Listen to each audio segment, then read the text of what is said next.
I'm Pastor Kelly. This is week 1 of our group Bible study. We make the road by walking, and normally each week will involve one video.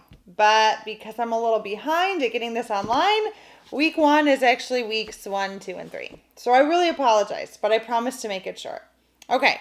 If you haven't been reading along with us in the book, which is totally okay, then I want you to pause this video in just a minute and read 3 chapters of the Bible. You're going to read Genesis chapter 1, Genesis chapter 2, and then the Gospel of John, that's in the New Testament, Gospel of John chapter 1. Ready? So go ahead and pause while you read those 3 chapters. Genesis 1, Genesis 2, John 1. Okay, did you read them? Or at least skim them? Or at least pretend to read them? All right, good work. So those 3 chapters in the Bible are 3 different versions of creation. Chapter 1 is the one that we argue about a lot. It has to do with the 6 days of creation and what came first, second, third, and so on. I was raised in a tradition where that particular version of creation was really argued a lot.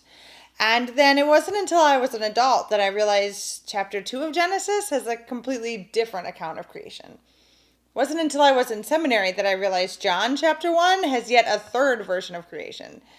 It's not possible that God created the world 3 different ways. So how do we hold these 3 things in tension? Well, if you have the book, then you can definitely read chapters 1, 2, and 3 by Brian. He has a lot of really important points to share with us. But one of the main things is that the book of Genesis means beginnings. And the whole point of chapter 1 and 2 is that the whole universe is God's piece of art. That God created animals, the world, all of creation. And it was good. God liked people.